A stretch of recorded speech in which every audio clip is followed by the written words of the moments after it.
a ordem foi dada para Moisés, lá no Monte Sinai, junto com todas as coisas que iam no tabernáculo, as cortinas, a pia de bronze, o altar de pedra, tudo que tinha no tabernáculo, Deus deu para Moisés em Êxodo, entre o 20 e o 30 ou 40 por aí. Aí ele obedeceu e fez. Ele obedeceu e fez. E essa é a menorá que fica no santo lugar. Para quem não se lembra, o santo lugar, vou desenhar ele aqui para vocês ouvirem, para vocês verem. Só travar aqui para mim. Pronto.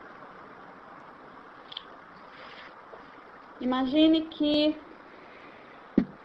todas as menorás têm que estar num lugar só. Aqui é o Santo dos Santos, onde tem a Arca da Aliança, com os querubins em cima. Aqui tem um véu, uma cortina grossa. Nós chamamos de véu, mas é uma cortina muito grossa. Do lado de cá tem a mesa dos pães da propiciação, a menorá, uma só peça, que é um candelabro de 7 hastes, e tem também proposição, perdão, tem razão. O pão da proposição, o incenso, o lugar onde queima o incenso, é isso? Incenso, pão e menorá. E para cá, depois, essa é a parte interna do tabernáculo e do templo também. Depois tem o átrio exterior, onde tem o lugar do sacrifício, o altar do sacrifício, a pia de bronze onde lavavam as mãos, vários lugares onde eles amarravam os cordeiros, os carneiros, tudo que tinha que ser sacrificado, porque eles tinham todo um jeito certinho de sacrificar os animais. Lógico que tudo no tabernáculo aponta para, quem não enxerga o que está escrito aqui, está escrito Yeshua, que é o nome de Jesus em hebraico.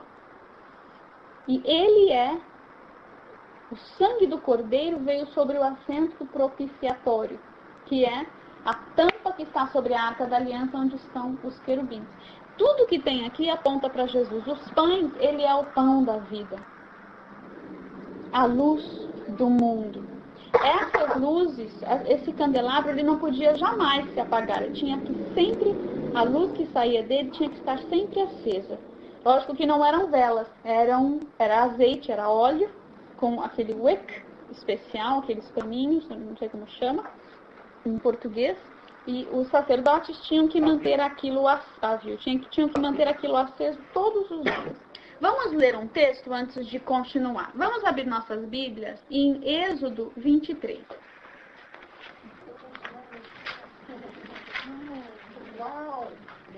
Êxodo, é que nem o hebraico, de trás para frente. Êxodo 23, versículo 14. 3 vezes no ano me celebrareis festa. A festa dos pães, asmos, guardarás. 7 dias comerás pães asmos, como te ordenei ao tempo apontado, no mês de Abibe, pois nele saíste do Egito. Ninguém apareça de mãos vazias perante mim. Guardarás a festa da cega dos primeiros frutos no teu trabalho, que houveras semeado no campo. Guardarás a festa da colheita, a saída do ano, quando tiveres recolhido do campo os frutos do teu trabalho.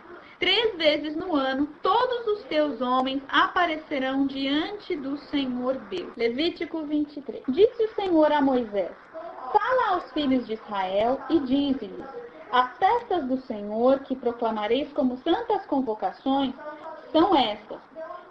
O primeiro ele fala do sábado. 6 dias trabalhareis, mas o 7º dia será o sábado do descanso, dia de santa convocação. Nenhuma obra fareis. É sábado do Senhor em todas as vossas casas. Agora ele vai falar da Páscoa. Essas são as festas do Senhor. Veja bem, esse termo festas do Senhor é o hebraico Moadim. Moadim é o termo em hebraico para festas do Senhor. São tempos determinados, é isso que quer dizer.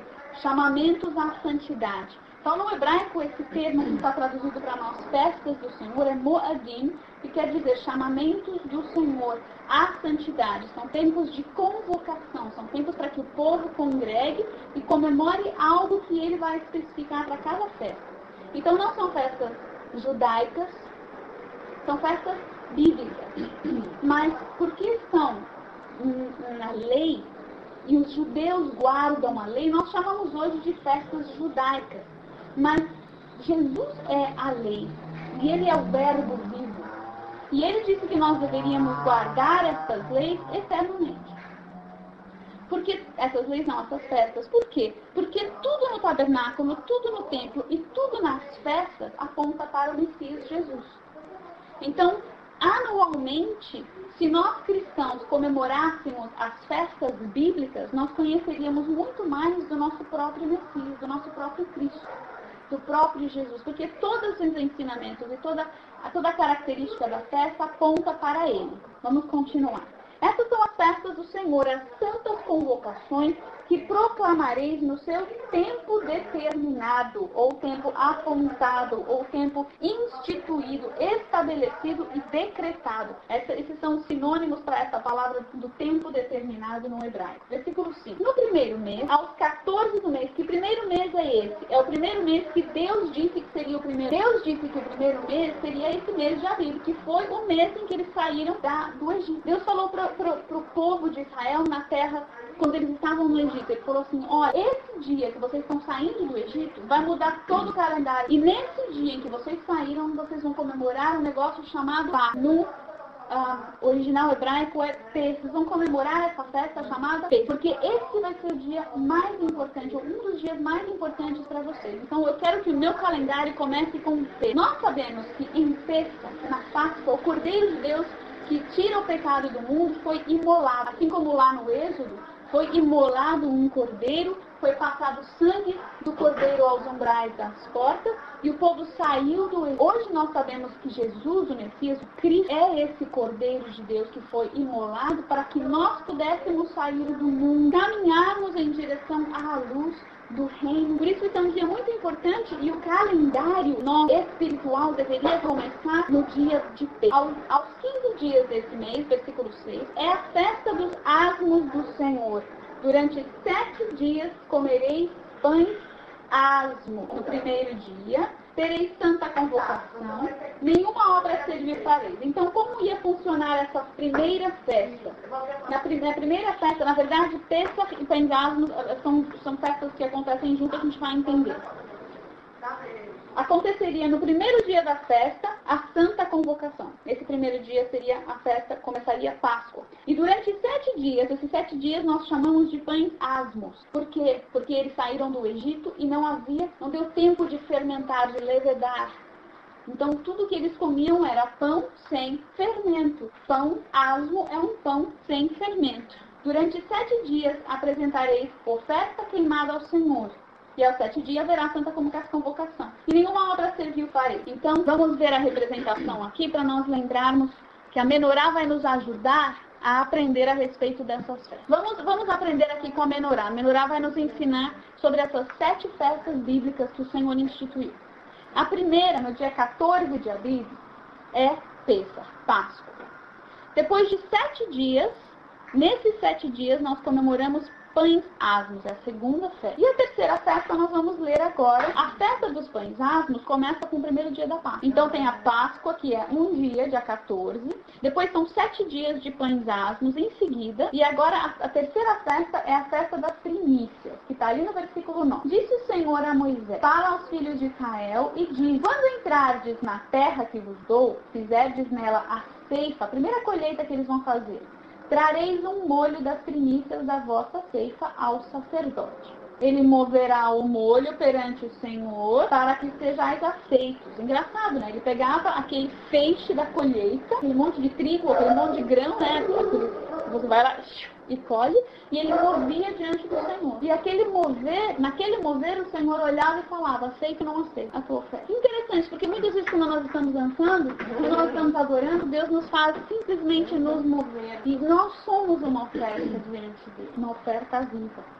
Ele moverá o 11, ele moverá o molho perante o Senhor para que sejais aceitos. O sacerdote o moverá no dia seguinte ao sábado. Então nós começamos aqui, Pesach, no dia 14, contamos 7 dias de pães asmos. Depois do 7º dia vai ter um Shabat, e depois desse Shabat, que é o sábado, vai ter um domingo. Esse domingo é primícias, o dia seguinte ao sábado.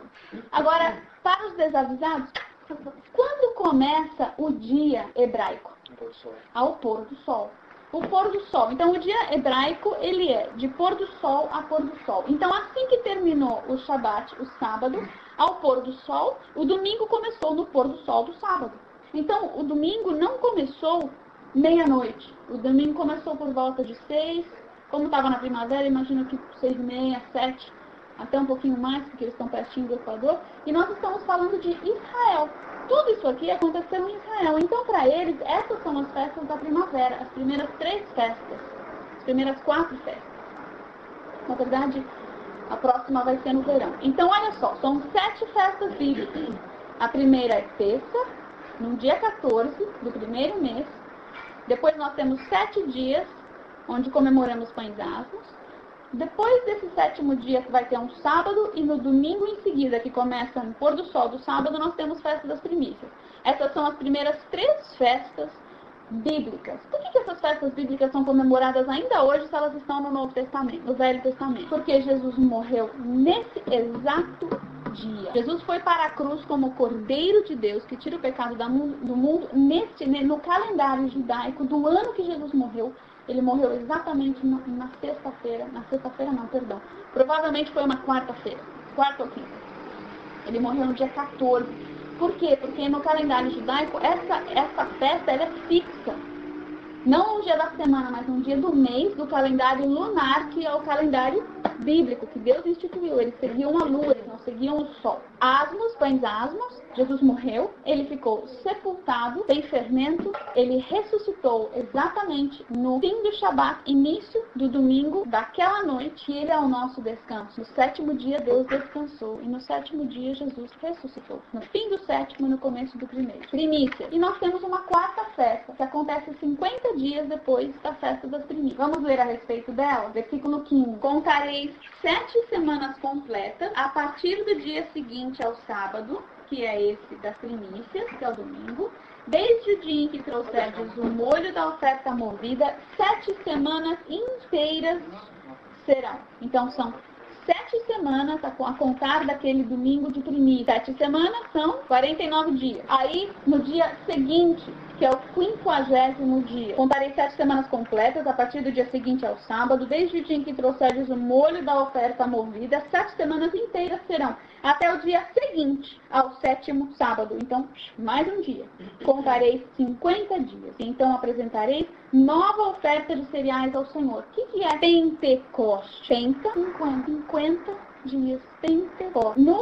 Aqui no calendário, nas festas bíblicas no Antigo Testamento, é chamada de festa das semanas, porque aqui diz que você tem que contar 7 semanas. Então essa é a festa das semanas, a festa de Pentecostes. O que aconteceu 40 dias depois que Jesus ressuscitou dos mortos? 40, não 50. O que aconteceu 40 dias depois? Ele ascendeu aos céus. E 10 dias depois disso, no 50º, no dia exato da festa de Pentecostes, comemorada pelos hebreus, pelos israelitas daquela época, o que aconteceu? O Espírito Santo veio no dia da festa da semana. Por isso, o calendário de Deus é tão importante, porque ele está profetizando tudo o que está acontecendo com Jesus. Ele morreu, então do dia que ele ressuscitou, ele caminhou em meio aos discípulos, ele apareceu para um monte de gente num tempo de 40 dias, e aí ele ascendeu. E ele falou assim, vão para Jerusalém e esperem. E eles esperaram 10 dias, e no dia eles não sabiam o que eles estavam esperando. Mas no dia exato da festa de Pentecostes, eles estavam reunidos, nós vemos isso lá em Atos 2, no dia da festa de Pentecostes, diz. E a gente pensa que eles chamaram aquele dia de Pentecostes porque o Espírito Santo veio. Não, aquele dia havia sido chamado de Pentecostes já há 2000 anos, desde a época que Moisés recebeu no Sinai esses primeiros 5 livros falando sobre as festas bíblicas. Então, Deus não simplesmente apareceu do nada, ele se anunciou por meio de um povo, o povo de Israel. E tudo que ele fez tem uma simbologia especial para que nós possamos anualmente comemorar que Jesus veio e morreu, que ele foi sepultado, que ele ressuscitou, que o Espírito Santo veio estar conosco. E essas são as 3 festas da primavera. Essa festa cai em junho, e ela está mais no verão. E essas são as festas do outono. Essas festas do outono caem todas numa semana só.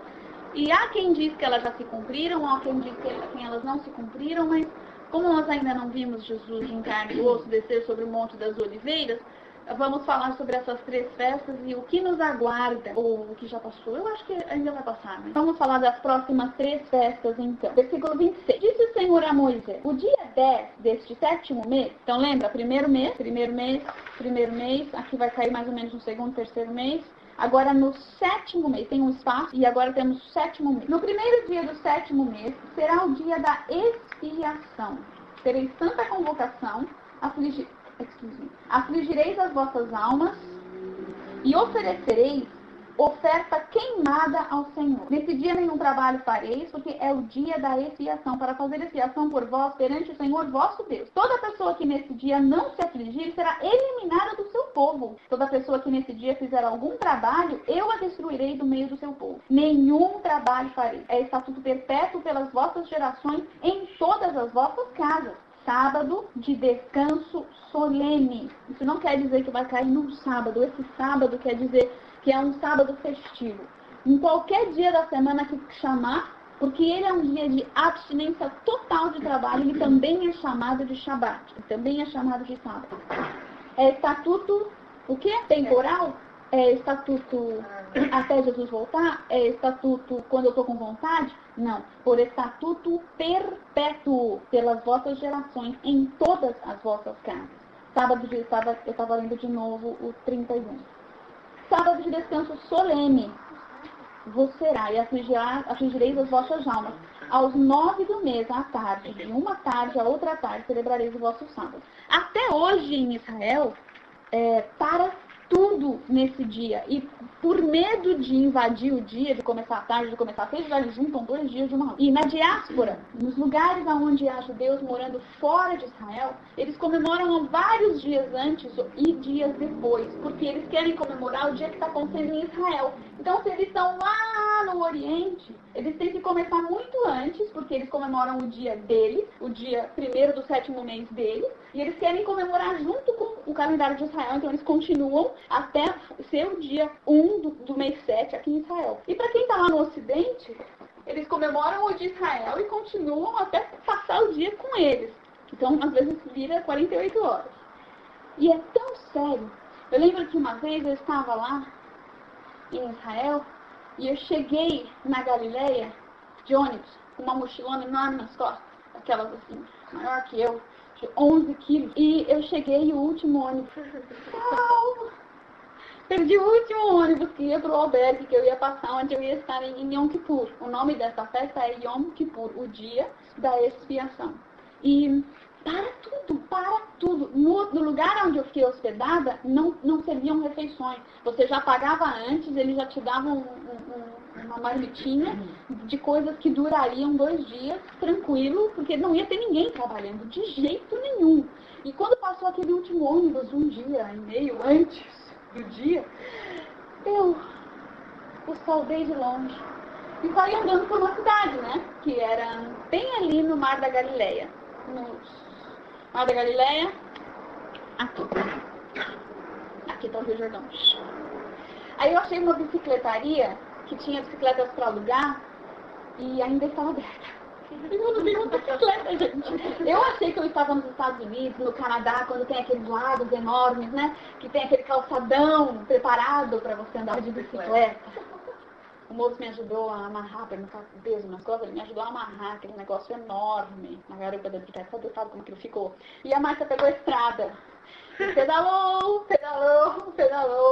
E eu não sabia, mas era assim, pedalou. Sabe a Serra do Mar? Menos, mas ali, morros. Pedalou. E a marcha, mano? Pedalou. Eu não lembro dessa detalhe, só lembro. E quando eu achei o meu albergue, já quase não tinha alma viva na rua. Eu não sabia muito bem qual era a entrada. Parei num posto totalmente abandonado. Parece que o povo foi arrebatado. Some todo mundo. Aí parou um cara e eu falei, Jesus, me ajuda, eu vou perguntar.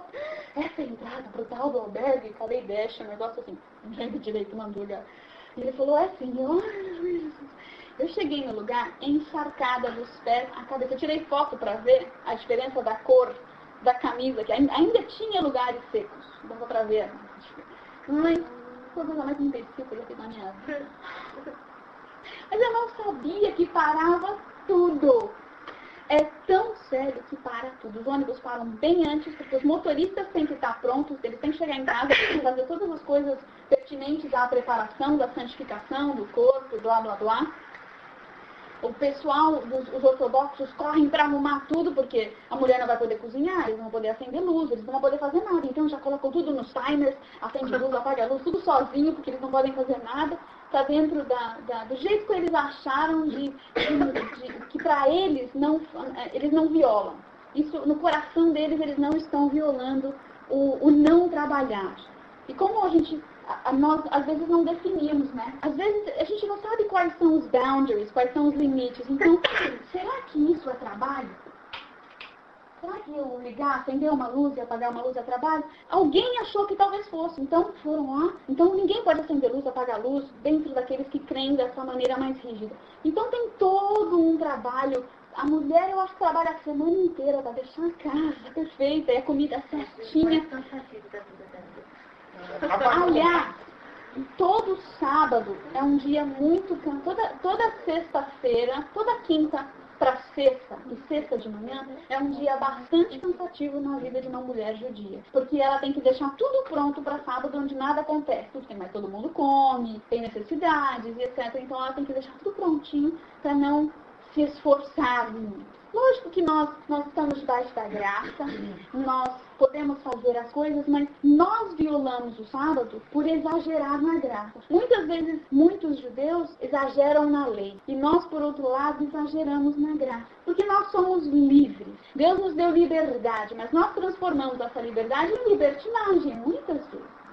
E quantos de nós conseguem de verdade tirar um dia por semana para descansar? Às vezes não está nem na realidade da cultura ou do bolso. E há pessoas que não conseguem, não têm meios, a não ser trabalhar todos os dias da semana, vários empregos, não é? Mas com isso nós tiramos o descanso da nossa terra, do nosso coração, que é a nossa terra. Sabe, o povo de Israel, ele foi exilado por 70 anos em Assíria, em Babilônia, em Pérsia. Sabe por quê? Porque eles desobedeceram um mandamento do Senhor quanto ao descanso da terra.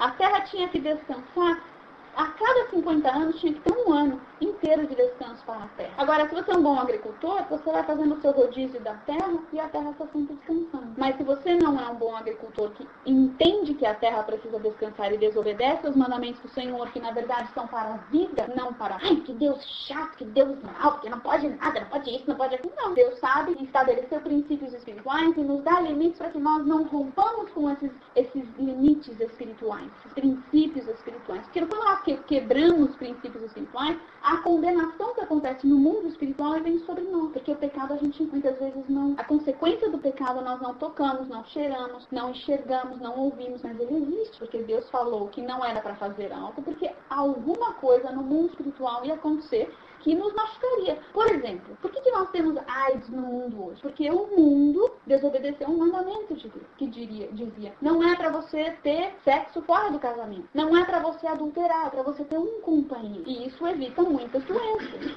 Uma das consequências de nós quebrarmos esse princípio de Deus é que algo é gerado no mundo espiritual, a iniquidade, a transgressão, e ela se manifesta no nosso corpo físico, uma consequência, a enfermidade. Então Deus deu princípios e nos deu mandamentos. Dentro dessas festas, elas precisam ser comemoradas, porque nelas nós profetizamos. Olha, imagina eles, os judeus, os israelitas da época, 2000 anos antes de Jesus, celebrando anualmente essas festas. Eles profetizavam sem saber que um dia o Messias era aquele cordeiro que morreria na cruz. Eles profetizavam que ele ia morrer, ser sepultado, profetizavam que ele ressuscitaria e profetizavam sem saber que 50 dias depois o Espírito Santo viria. E eles profetizaram por quase 2000 anos, sem entender. Depois que tudo isso aconteceu, eles olharam para trás e falaram, meu Deus, olha aqui o Cordeiro de Deus, esse que está no madeiro. É aquele que a gente passou o sangue nos umbrais da sorte. É aquele que a gente imolava na Páscoa. Que as crianças ficavam cuidando 4 dias para ver se ele era perfeito mesmo. Porque o Cordeiro de Deus, o Filho de Deus é perfeito. E aquele Cordeiro ele era separado por 4 dias e observado para ver se ele era perfeito. E ele era imolado. Depois das crianças se apegarem àquele Cordeiro, que na verdade de 1 ano não era tão pequenininho assim, já tinha seus chifres. Vide o Cordeiro de Isaac. Cordeiro que apareceu enganchado. Para ele enganchar ele tinha que ter chifre. E cordeiro de 1 ano tem já. Ele é enroscável. Mas na época, lá em Êxodo, Deus fala para Moisés, olha Moisés, vocês vão separar esse cordeiro, as crianças vão ficar na casa em observação. Lógico que as crianças eram as mais interessadas. Eu falo as crianças porque acho que elas eram as mais interessadas em adotar um bichinho de estimação tão legal, né? Cordeiro! E depois que a gente se apega com o Filho, com o Cordeiro de Deus, nós teremos que imolá-lo. E os discípulos caminharam com Jesus 3 anos e o amaram, se apegaram a ele e tiveram que entregá-lo para ser imolado na cruz do Calvário. E ele morreu e foi sepultado, mas ao 3º dia, no dia da festa das primícias, aquele Cordeiro de Deus ressuscita Leão de Judá e vive e gera ressurreição para nós. Então este povo está profetizando a morte e a ressurreição, a vinda do Messias, 1400 anos antes dele vir. E nós hoje podemos todos os anos celebrar anualmente aquilo que ele fez por nós. Celebrar Pêssar, Páscoa, celebrar pães asmos, o sepultamento do Senhor, a ressurreição, primícias, Pentecostes, a vinda do Espírito Santo. E nós temos mais 3 festas para celebrar. Nós temos ainda o Yom Kippur. Sabe o Yom Kippur? Ele é o dia em que o sacerdote entrava no Santo dos Santos. Lembra do nosso Santo dos Santos aqui? O sacerdote, ele entrava apenas uma vez ao ano neste lugar. E ele entrava com sangue, pelos pecados dele mesmo e pelos pecados de todo o povo. Então ele passava no lugar do sacrifício, havia o sacrifício, ele se lavava, ele punha todas umas vestes especiais, ele entrava dentro do tabernáculo ou do templo depois, ele passava pela mesa dos pães, o incenso e a luz, e ele passava pelo véu, pela cortina, e entrava no Santo dos Santos com o sangue. E ele entrava com uma cordinha amarrada na sua perna e sininhos nas abas do seu manto. Porque se ele tivesse pecado, que não houvesse sido confessado e pelo qual não houvesse havido sangue derramado, ele morreria lá dentro. Porque ali dentro verdadeiramente havia a presença de Deus. A presença tangível que matava. Então ele entrava com tudo isso com muito temor, acho que pensando, revisando na mente dele se tudo que ele tinha confessado, se faltava alguma coisa, né? Ele entrava com o sangue do cordeiro e derramava o sangue do cordeiro sobre a tampa do propiciatório, a arca da aliança. Eu imagino que haviam orações e cânticos, algo que, não sei, que ele entoava lá dentro. A Bíblia não fala. Está 100% sangue? Ele tinha que estar 100% com todos os sacrifícios do sangue, o sangue de todos os sacrifícios, sobre todos os pecados dele e da família dele. Mas era o sangue que fazia a propiciação. A parte dele era confessar aquilo e fazer os sacrifícios. E era Deus que ia julgar se ele estava santo mesmo ou não. Agora, como ninguém mais podia entrar neste lugar, além de um homem, que era o sumíssimo mesmo, sumo sacerdote, ninguém podia entrar lá para tirar o cara de lá, a não ser com outro sumo sacerdote. Mas aí tinha que passar por todo um ritual, todo um procedimento para poder entrar.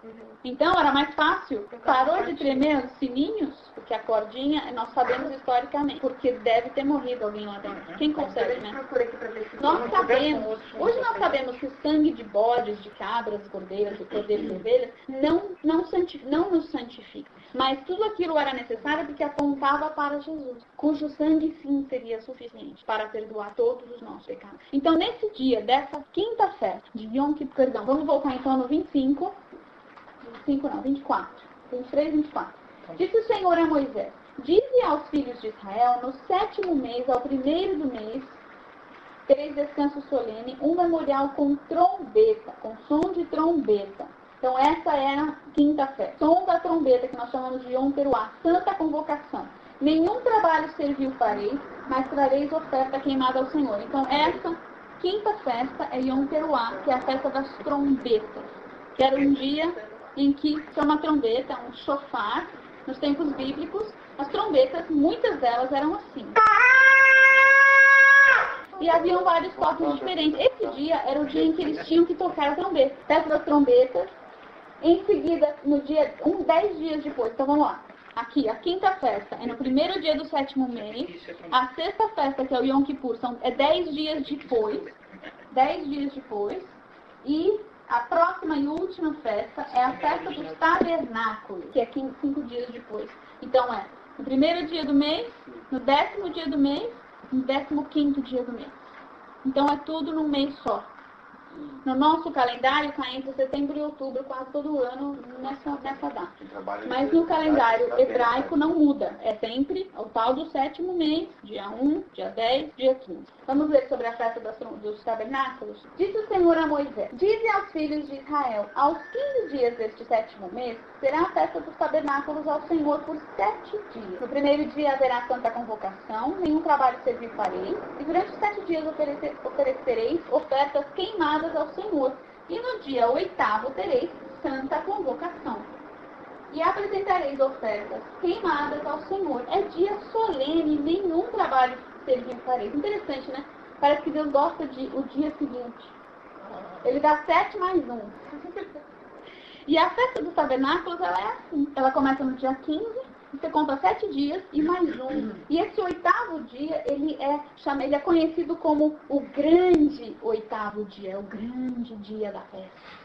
Esse grande dia, aliás, quase todas as festas você vê Jesus passando por elas.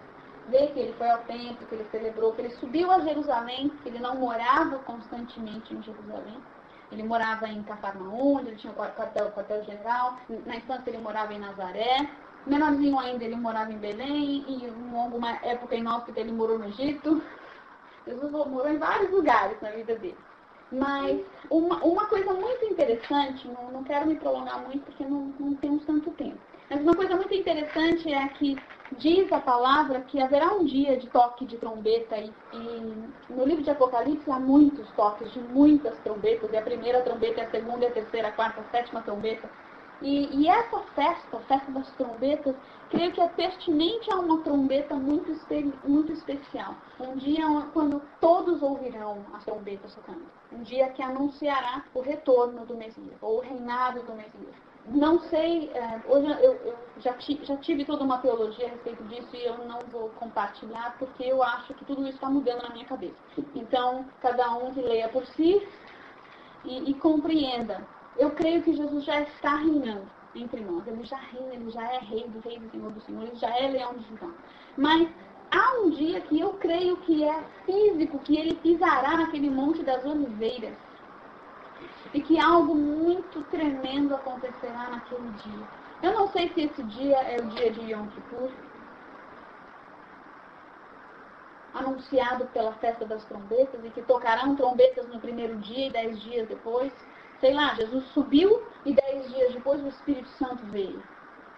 Então, eu não sei, mas eu creio que nós precisamos comemorar essas últimas 3 festas com muito gozo e muita alegria e muita expectativa. Porque, embora os discípulos naquele dia, naquele tempo, não entenderam o que estava acontecendo na cruz, nós já passamos por toda a experiência deles. E nós sabemos hoje que essas festas anunciam algo que está por vir. Ou, no mínimo, algo que já está acontecendo entre nós, né? Creio que também algo que está por vir. Então, todos os anos que nós nos lembremos dessas festas. E por que nós estamos falando dessas festas hoje? Não falamos em muito detalhe de nenhuma, porque nós vamos tentar comemorar todas elas juntas e vamos aprender sobre cada uma especificamente.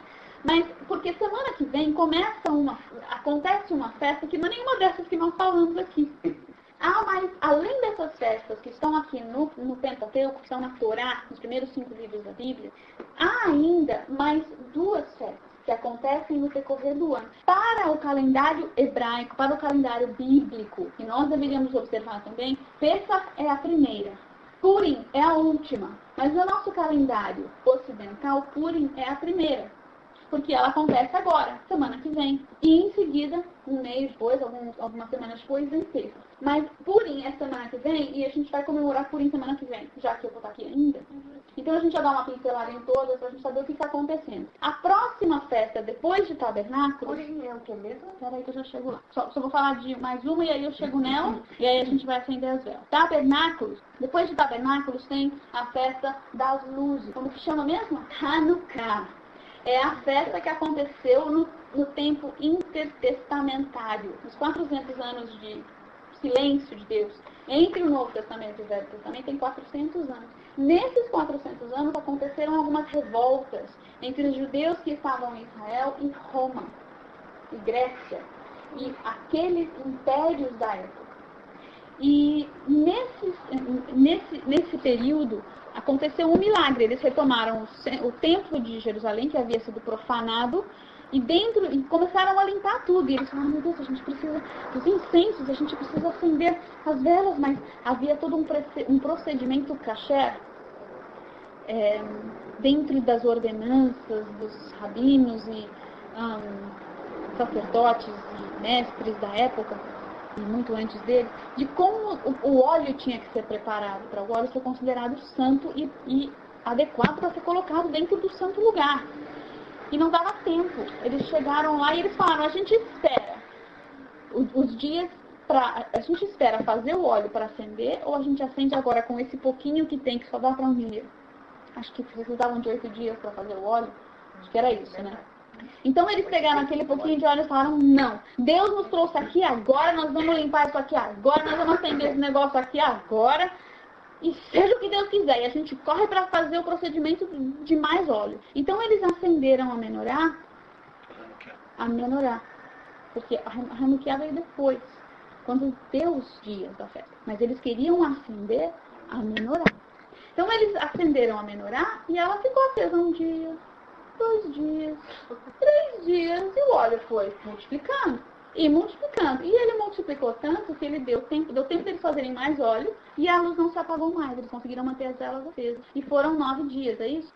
8. E um acendedor. Isso. Então eles criaram uma Hanukkah, que é um candelabro de 9 hastes, 4 e 4, e um acendedor no meio, para comemorar este milagre que Deus fez durante essas batalhas e quando eles conseguiram retomar. Mas eles fizeram a Hanukkah para comemorar Hanukkah, que foi a multiplicação do óleo, na menorá que eles acenderam no templo.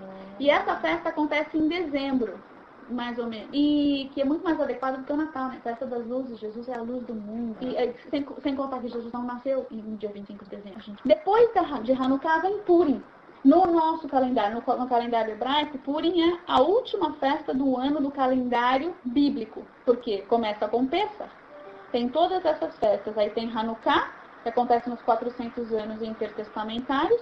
E aí acontece Purim, que é a festa dos dias de Esther. E lá no livro de Esther, que está depois de Crônicas, depois de Esdras, depois de Neemias, mas a festa de Esther, a festa de Purim, ela vem aqui desse texto aqui, quer ver? Esther, capítulo 9. O que aconteceu nos dias de Esther? Nos dias de Esther, havia um homem muito mau, descendente de Amaleque, que chamava-se Amã, e ele resolveu exterminar todos os judeus da fortaleza de Suzã e de toda a Caldeia, de toda a Pérsia. Então ele conseguiu fazer com que o rei assinasse um edito para matar todos os judeus. Aí Esther teve que ir lá, ter com o rei e falar, rei, pelo amor de Deus, né? E ela foi, né? E nós conhecemos a história de Esther, que ela jejua, ela vai diante do rei, e ela fala, rei, né? Deixa eu dar um banquete pra você. Aí ela chama o rei, a Amanda, dá um banquete pros dois, não fala nada. E o rei fica assim com a pulga atrás da orelha, mas meu Deus, o que essa mulher quer? Aí ela fala, eu só quero que vocês dois voltem pra um banquete amanhã, né? Aí ela faz outro banquete pra eles. Até que o rei finalmente, né? Fala, Esther, o que você quer então? Eu queria falar pra você que esse cara aqui quer me matar. Como assim? Aquele edito que você falou, ele vai matar todo o meu povo. Isso não é justo. E ele falou, puxa vida, como é que eu faço? Eu não posso cancelar um edito real. Aí alguém teve uma brilhante ideia e falou, mas você pode fazer outro edito real. Então se você não pode cancelar, esse faz outro para que os judeus possam se defender. E então enviaram cartas para todo o império, o reinado do rei lá, do Assuero, toda a Pérsia. E todos os judeus no dia X se levantaram e venceram. E conseguiram salvar suas vidas e defender suas casas. Então Esther pega Mordecai e eles fazem o seguinte, vamos celebrar este acontecimento em que Deus nos colocou neste lugar, colocou Esther dentro da casa do rei, colocou Mordecai como favorecido do rei e fez com que a vida dos judeus fosse salva. Então essa é a festa de Purim, está ali no 9:18. Porém os judeus que se achavam em Suzã juntaram-se e então repousaram no dia 15 e fizeram um dia de banquetes e de alegria. Aí eles pegaram esse dia de banquetes e de alegrias, enviaram cartas para todo o... Como é que fala? Não é império, não é reinado. Toda a Pérsia. E disseram, vamos chamar... É império mesmo? E vamos chamar lá no 26. Por isso aqueles dias chamam Purim, do nome Pur, que quer dizer tirar sorte. A palavra Pur vem de... tirar sortes. E Purim, na verdade, é Pur, e o plural é Purim. Aí no dia de Purim eu explico mais sobre isso, de onde vem esse nome, o que quer dizer. E E é todo livro de Esther. Então essas são as festas bíblicas. Haverá um dia em que ele pisará no Monte das Oliveiras e aquilo tudo se fenderá, terremotos. E haverá um reinado de 1000 anos, que não sei como vai acontecer isso. Mas a festa dos tabernáculos, ela é como se fosse, é uma festa muito alegre. É como se você estivesse comemorando, celebrando um casamento. E um casamento judaico, ele, naqueles dias, talvez alguns hoje ainda, duram 7 dias. E 7 dias são equivalentes, dizem alguns estudiosos, que com o milênio.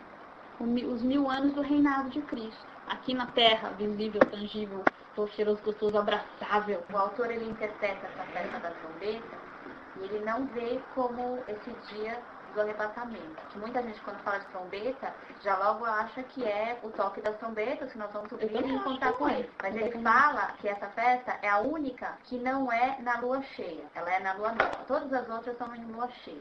E então, ele relaciona isso no sentido assim, uma festa escura, vamos dizer assim, uma noite escura. E muitas festas Deus fala pra gente se alegrar. E nessa festa ele não chama nem de festa. Ele fala que é um dia memorial. Um dia pra tocar trombeta. Com trombetas. Então, isso é um entendimento que ele teve, né? Que ele não vê essa festa como uma festa...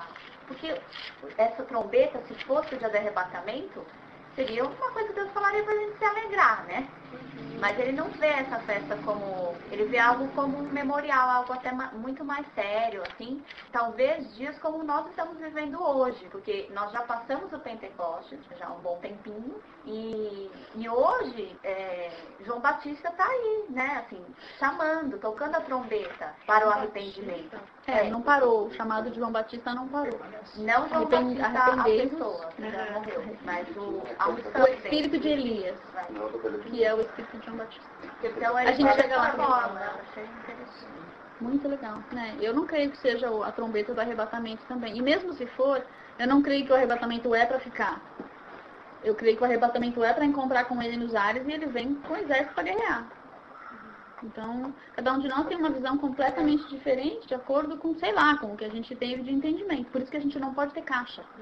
As nossas doutrinas não podem estar em caixas, porque Deus não cabe nas nossas caixas. E cada vez que a gente lê a Bíblia, a gente vai ter um entendimento diferente, vai ter a tentação de fazer uma caixa. Não, isso não vai ser assim. Olha, eu entendi. Está escrito, não, você entendeu, amém. Não ponha numa caixa. Porque mais pra frente ele vai trazer mais revelação em cima disso e você vai querer ter a liberdade de abrir aquela caixa e encaixar aquela revelação. Lembra do risco no papel que eu falei pra você? Isso eu não falei com você. Às vezes Deus nos traz uma revelação assim. Olha, é um livro, que legal. É um livro burgundy, cor de vinho, escuro. Puxa, que joia. Legal, Deus, é um livro. Obrigada, o Senhor me deu um livro. Um livro quer ter conhecimento, quer ter sabedoria, quer dizer que eu vou estudar, que eu vou aprender, que tem bastante gordo. Legal. Aí Deus te mostra a revelação, é um livro. Ai, que legal. Aí um dia Deus vai lá e fala assim, filha, vem cá, deixa eu te mostrar uma coisa. Abre! Olha, Deus, tem página! Que legal! A página é branca e tem umas coisinhas pretinhas. Que legal, que bonito, Deus, que revelação legal. Pra que serve, né? E Deus abre e mostra que um livro é cheio de páginas com letrinhas, coisinhas escritas. Aí você fala, que legal, Deus me mostrou mais uma parte daquela revelação. Antes era só isso, agora é isso. Aí um dia ele volta e fala, filho, vem cá. Olha, tá escrito, cantai ao Senhor um cântico novo. Uau, Deus! Essas coisinhas pretas querem dizer alguma coisa, são letras. Olha, o Senhor está me ensinando a ler. E ele começa a nos ensinar a ler e nos leva dentro daquela revelação. Puxa, tem mais. Aí um dia ele fala, filho, vem cá. Aí ele abre o livro, e é que nem aquele livro de criança que abre uma casa inteira. Sabe quando abre uma casinha? Com árvore e tudo? Sabe aqueles livrinhos de criança que abrem de montar? Você fala, uau! Que livro maneiro, Deus! Que maluco! Olha, ele fala, ele tem cor, tem árvore. Olha, fala da árvore da vida. Olha que fruto, que legal. O jeito que Deus tinha falado era como se Deus nos mostrasse um risco num papel. E o primeiro momento da revelação era só isso. Uau, Deus, tremendo. Aí ele vem, pega esse risco e tira da página. Aí você vê que ele tem lado, ele tem em cima e embaixo, ele parece uma caixinha assim. E Deus gira ele no ar assim e fala, uau! E você fala, tem lados, Deus, que impressionante. Aí Deus volta naquela revelação e ele fala assim, vem cá, filho. E você passa a mão. Aí você vê a textura, você vê que tem cheiro. Você vê que tem cor. Aí você chega perto e fala, tem um som saindo desse negócio, que legal, Deus. Aí Deus um dia traz aquela revelação de novo pra você e ele leva você dentro daquela caixinha. Pode lamber. Tem gosto de maná, chocolate. Boa. Aí ele leva você dentro da caixinha e você olha lá dentro um universo de revelações. Então, às vezes, Deus nos mostra algo na palavra e ele fala pra você, Jesus morreu na cruz por você. E você fala, uau, Jesus morreu na cruz por mim. E é como se fosse uma risca no papel. Aí ele vem e você começa a ler, você começa a ter intimidade com o Espírito Santo e ele começa a conversar com você e de repente ele... E ele te leva a uma experiência onde você está aos pés da cruz, sentindo a dor de Jesus. Ou a dor de João, ou a dor de Maria que estiveram ali. O meu Deus, está sendo crucificado, o meu filho, o meu irmão, o meu pastor, é o meu Jesus, é o meu amado, o amado da minha alma. E ele te leva numa revelação mais profunda. Aí um dia, ele te leva numa outra revelação e ele fala, você tem que ser crucificado junto com ele. E você tem que ir para a cruz com ele, porque nós somos batizados na morte dele e morremos junto com ele para sermos sepultados com ele, para ressuscitarmos com ele. Então, é uma revelação que não tem fim, mas ele vem trazendo essa revelação em etapas. E conforme nós vamos crescendo e comendo e aprendendo mais com ele, vivendo cada revelação, ele vai nos levando a um outro nível daquela revelação e vai nos levando mais profundo dentro do coração dele. Vai nos levando dentro, sabe, a revelação do seu amor, ele vai nos levando mais profundamente. A revelação da vida que há nele para nós, ele vai nos levando lá dentro. A revelação da paz, o que é o descanso no barco. Ele vai nos levando a momentos daquela revelação onde nós vamos aprender a entrar nele, que é o descanso.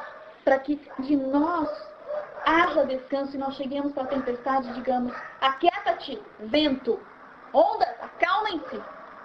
Isso vem de níveis de revelações da paz, do descanso de quem é Jesus para nós. E essa é uma revelação muito gostosa, porque a cada ano ele vai desvendando mais de quem é Jesus. Ao nós conhecermos as festas bíblicas, nós vamos aprendendo mais a respeito da obra de Jesus. O que ele veio fazer entre nós? O que ele está fazendo entre nós hoje, nas nossas vidas? Há morte, há ressurreição, há amor. Estamos dando nossas vidas, amando os nossos inimigos, estamos servindo uns aos outros, estamos perdoando. Porque ele veio fazer todas essas coisas e nós, ele é o nosso modelo perfeito, o exemplo, para que nós venhamos a segui-lo em tudo nas nossas vidas. E não é um caminho fácil, cheio de flores, mas é um caminho fácil, cheio de flores. É uma incógnita, porque ele já levou sobre si todos os nossos pecados, transgressões, iniquidades, dores. Todas essas dificuldades ele já levou sobre si. Ainda assim, ele disse, no mundo tereis aflições. Mas ele não para aí, ele fala, tem de bom ânimo. Então eu posso entrar nesse descanso, eu posso andar no meio das flores, porque eu venci o mundo, porque ele venceu o mundo. E ele é a luz do mundo. Então o que eu quero fazer é profetizar que neste ano nós vamos comemorar todas essas festas, não religiosamente, não, talvez a gente não acerte o dia, talvez a gente tenha que mudar o dia, fazer o certo, eu acho, no meu coração, é comemorar no dia que Deus mandou comemorar. Mas ele não vai nos decapitar se nós não conseguirmos todos nos reunirmos, porque ele conhece a realidade da nossa cidade. E ele conhece, ele sabe o nosso coração, ele sabe o que nós queremos. E nós vamos tentar marcar o dia da festa no dia da festa. Mas se nós não conseguirmos, ele não vai ser aquele que vai nos condenar. O gostoso de comemorar no dia da festa é porque acontece algo. Deus estabeleceu um dia porque ele estabeleceu um calendário. Ele botou a lua lá para girar tantos dias ao redor da terra. E ele botou a terra aqui para girar tantos dias ao redor do sol. Ele estabeleceu tempos e princípios e ciclos. E dentro desses ciclos, no mundo natural, eles estão dentro de ciclos no mundo espiritual. Eles não acontecem simplesmente no natural. Eles seguem algo no mundo espiritual. E essas festas, elas seguem algo que está acontecendo, elas são junto com algo que está acontecendo no mundo físico e no mundo espiritual. Então nós sabemos que desatamos coisas no mundo espiritual quando nós obedecemos a Deus à risca. Então melhor será se nós conseguirmos, mas se nós não conseguirmos, o Senhor não vai nos condenar nem nos acusar, amém? Você foi gerada e formada, e você é um milagre. E não vejo problema nenhum da gente comemorar o aniversário, tá? Jesus não fala que ele comemorou, na Bíblia não fala nada de aniversário, mas não importa. Pode comemorar, para você é muito especial, porque você está dizendo obrigada a Deus, porque eu nasci. Eu existo, o Senhor me formou no ventre da minha mãe, eu te agradeço por esse dia bendito que eu vim à luz. É muito legal isso, que o próprio Papa tenha reconhecido isso. Sabe por quê? Porque lá no ano 400 e alguma coisa, na época de Constantino e um pouquinho depois, os católicos se distanciaram dos judeus porque criam piamente que Jesus morreu porque os judeus mataram. Eles não enxergavam que Jesus tinha que vir morrer. E o sangue dele estava nas mãos de todos, os judeus, os romanos, todos daquela época. Deus fez questão de botar os dois ainda, né?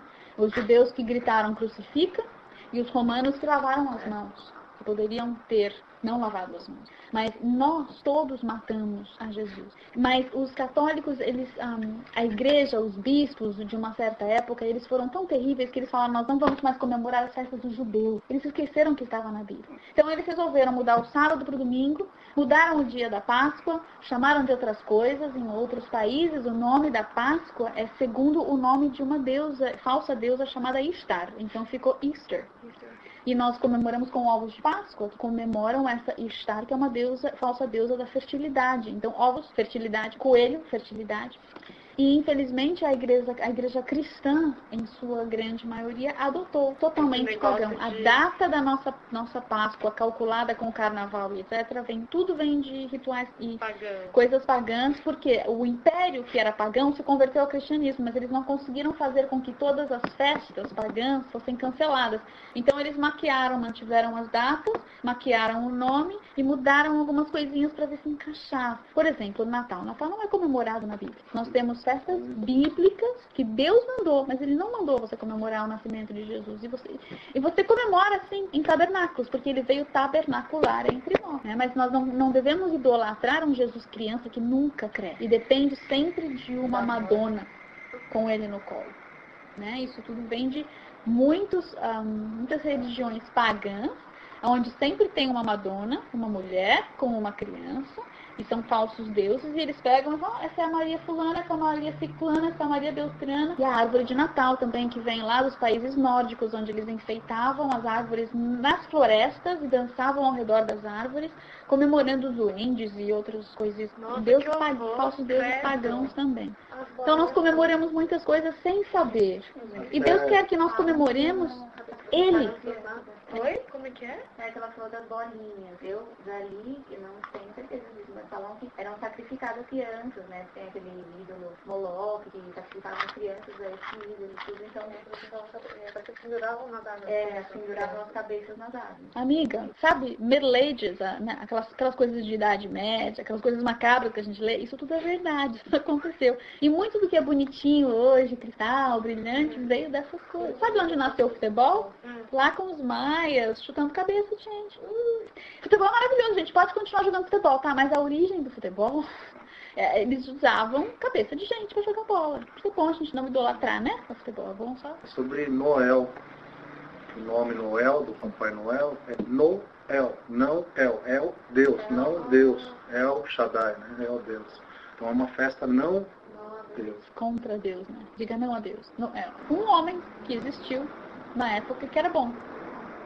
Não precisava, né, colocar ele ali com Jesus. Porque Jesus veio trazer presentes, dar dons aos homens. Papai Noel vem trazer presentes. Ele vem vestido do quê? De vermelho. Sangue de Jesus, de vermelho. Pensa, né? São coisinhas que tiram da glória de Deus e nós comemoramos sem saber e damos glória a outro. Você vê, tem um monte de paralelo. Mas enfim, nós vamos profetizar nessa noite. Assim como eram acesas, era mantida a luz constantemente acesa dentro do santo lugar. Nós vamos profetizar que nesta casa haverá um santo lugar, haverá um santo dos santos, que nesta casa há tabernáculos vivos do Senhor. Brilhará nesta casa e nestes tabernáculos e altares vivos de adoração, que são as pessoas que moram aqui. Então vamos profetizar que esta casa é um tabernáculo vivo, que a luz do Senhor ficará acesa neste lugar e nos tabernáculos vivos que estão neste lugar. Eu queria ressaltar também uma coisa que faz parte da nossa caminhada. O povo de Israel, ele passou o sangue de Jesus nos umbrais das portas e eles saíram caminhando pelo deserto. E muitos se perderam, mas alguns conseguiram chegar à Terra Prometida. E durante toda essa caminhada, o tabernáculo foi junto. E a luz foi mantida acesa. Durante toda a caminhada de vocês, vocês vão tropeçar, vocês vão cair.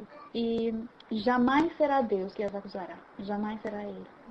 O Espírito Santo é quem vai ajudá-las a manter a luz de Jesus acesa.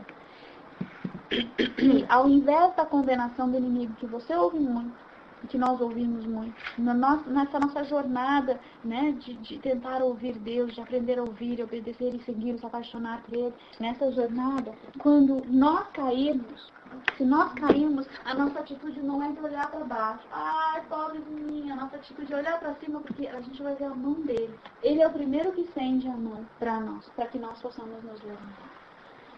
Então, continuem olhando para cima, para a luz. Essa luz que Ele vai manter acesa no coração e nessa casa, no tabernáculo, nos tabernáculos vivos que são cada um de vocês que mora aqui. É essa luz que vai ajudá-los a, quando tropeçarem, se lembrarem, tem um advogado diante do Pai. Não para que se torne libertinagem. Eu peco porque Ele me perdoa, não. Mas para que nós conheçamos o valor da cruz, o valor do sacrifício. Ele morreu para que eu não precisasse fazer aquilo. Eu morro com Ele, na cruz dele. E eu levo a minha cruz. Mas Ele já morreu para que eu fosse justificada perante o Pai. Então nós não podemos mais dar ouvidos ao inimigo, mas olharmos para Ele, autor e consumador da nossa fé, e continuem caminhando. Caiu, levanta e siga adiante, não retroceda. Nós não somos daqueles que retrocedem, somos daqueles que seguimos adiante, olhando para Jesus sempre. Então vamos olhar para Jesus na manifestação dele em todas essas festas, e o ano todo vamos comemorar a vinda dele, a morte dele, a ressurreição dele, o Espírito Santo, andarmos no Espírito, colhermos desse fruto do Espírito que deveria estar fluindo de nós. Vamos comemorar que Ele veio e tabernaculou entre nós. Vamos comemorar que as trombetas tocarão e hoje elas tocam em nossas vidas e nos chamam e nos enviam para que nós andemos com Ele e sigamos a Ele e caminhemos ouvindo a Sua voz, cooperando com Ele como sacerdócio santo e real que somos. E vamos comemorar o casamento, as bodas do Cordeiro, e que Ele já nos desposou. Ele já assinou a Ketubá, que é o documento, a certidão de casamento. Ele já assinou com o sangue dele.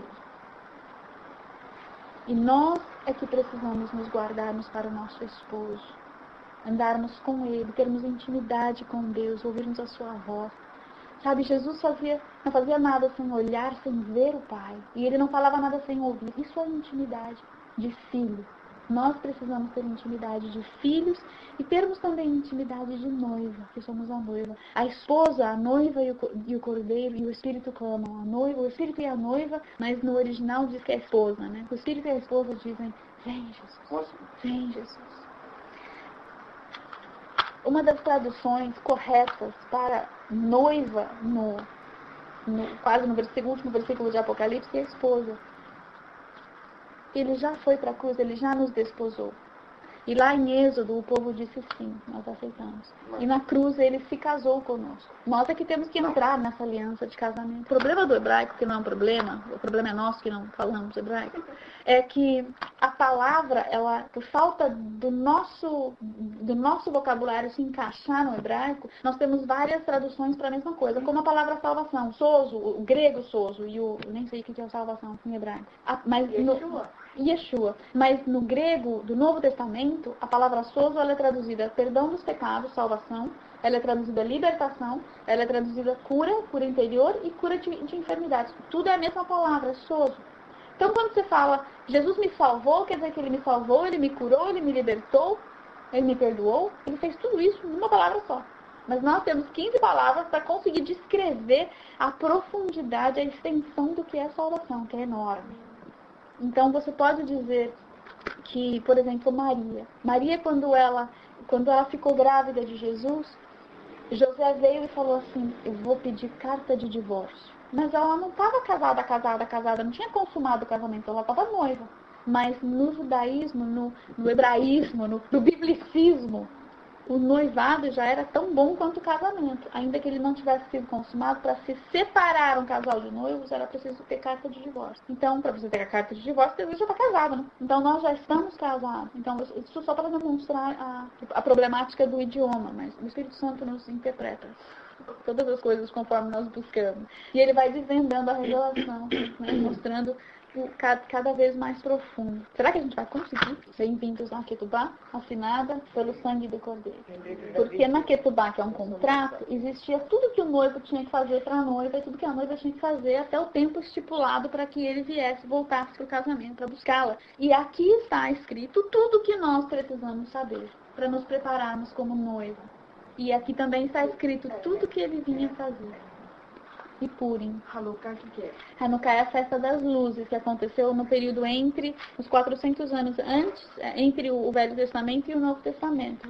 Na época em que houve uma revolta dos judeus, eles se revoltaram contra a Grécia, Roma e aqueles que estavam oprimindo ali em Israel. E eles retomaram o templo, purificaram o templo e acenderam uma menorá. Mas eles tinham óleo feito de uma maneira apropriada só para um dia, se não me engano. E aí, me corrige, faz um tempinho que eu não leio essa história, o negócio ficou aceso 8 dias, que foi o tempo suficiente para eles fazerem mais óleo. Então, sobrenaturalmente, houve um milagre dos 8 dias, em que o óleo durou mais. Então, eles confeccionaram uma Hanukkah, que é um candelabro de 9 hastes, 8 dos dias do milagre e mais uma que é para acender as 8. E comemoram esse milagre. Para completar, a palavra Hanukkah quer dizer dedicação. E na verdade fala dessa festa no Evangelho, quando fala que Jesus foi celebrar a festa da dedicação do templo. Hanukkah quer dizer isso. Eles rededicaram o templo a Deus, porque ele tinha sido profanado. Quando os gregos invadiram, colocaram animais, enfim, então essa festa é a festa da dedicação. Então ela aparece nos Evangelhos e também naquele livro de Macabeus, que é a festa dos Macabeus, que tem na Bíblia católica. Então também é um livro histórico que fala dessa festa. Pessah. Em Pessah, dia 14 de Abib, Jesus foi crucificado. E na festa dos pães asmos nós comemoramos o seu sepultamento, os 3 dias que ele ficou sepultado. Festa das primícias, ele ressuscitou nesse dia da festa das primícias. Pentecostes, 50 dias depois de primícia, o Espírito Santo veio. Essas são as festas da primavera. Elas acontecem no nosso mês de abril, fim de abril. E então aí nós comemoramos Yom Teruah, que é a festa das trombetas, que é um dia para tocar as trombetas, é o primeiro dia do 7º mês. No 10º dia do 7º mês, aí nós comemoramos na ordem do calendário bíblico, temos Hanukkah e Purim. Hanukkah é essa dos Macabeus e Purim é a do livro de Esther. Pai, nós te agradecemos por esta casa, te agradecemos por tua luz, te agradecemos por ter vindo, por ter morrido na cruz, por ter ficado sepultado aqueles 3 dias, por ter ressuscitado na festa da primícia. Te agradecemos porque tu és a ressurreição e a vida e porque o Senhor enviou o Espírito Santo 50 dias depois na festa da semana, na festa de Pentecostes. Te agradecemos porque a tua ressurreição se dará nessa casa, em todas as vidas dessa casa, em todas as áreas, Senhor, das vidas dessa família. Haverá ressurreição nos relacionamentos, papai. Papai, nós te agradecemos porque o Espírito Santo deseja vir habitar e repousar sobre as vidas, em nossas vidas e também nessa casa. Venha habitar aqui, Espírito Santo, até mesmo nos animais. Sejam eles abençoados e benditos. Em nome de Jesus, papai, nós profetizamos que esta é uma casa de trombetas, que as vozes sairão e profetizarão que tu és o Filho de Deus, tu és o Cristo, o Filho do Deus vivo. E profetizamos, Pai, que nesta casa há expiação, que o teu sangue é válido nesta casa, que nós não ignoraremos aqui, Senhor, o sangue do Cordeiro derramado naquela cruz, por nossas iniquidades e pecados e transgressões. Te agradecemos, Pai, e profetizamos que esta é uma casa de aliança e que as bodas do Cordeiro se dão nesta casa, porque a tua noiva, a esposa do Cordeiro habita nesta casa, que sejam recebidos os presentes do noivo, do contrato que o noivo deixa, que a tua herança seja visível nesta casa e o dom do Espírito, o fruto do Espírito e os dons do Espírito sejam vistos e sejam presentes nesta casa e nesta família e em nossas vidas também nessa noite. Pai, que nós nos lembremos da luz de Hanukkah, do milagre do azeite, que o teu azeite se multiplique em nossas vidas, que haja multiplicação da tua unção e da luz do mundo, sal da terra. Jesus, multiplica, Senhor, a tua luz em nossas vidas. E, papai, também te agradecemos por Purim, porque fomos libertos das mãos do inimigo. O nosso inimigo, ele já está derrotado debaixo dos nossos pés. E o Senhor já venceu por nós. E nós estamos neste mundo para um tempo como este, para cooperarmos contigo, para sermos mais do que vencedores em Ti, em Cristo, e para cooperarmos contigo, para que todos os nossos irmãos, os que já te conhecem e os que ainda não te conhecem, para que todos sejam resgatados e venham a experimentar do calor desta luz, do brilho desta luz, que é Jesus. Pai, nós te agradecemos e queremos cear também, Senhor. Queremos beber do teu sangue, comer da tua carne. Queremos partir o pão. Como diz na tua palavra em Atos, que eles partiam o pão de casa em casa e sempre se reuniam. E nós estamos aqui numa casa bendita e abençoada e queremos partir o pão com nossos irmãos. Obrigada, papai. Em nome de Jesus, podemos dar o pão. Gente, nós estamos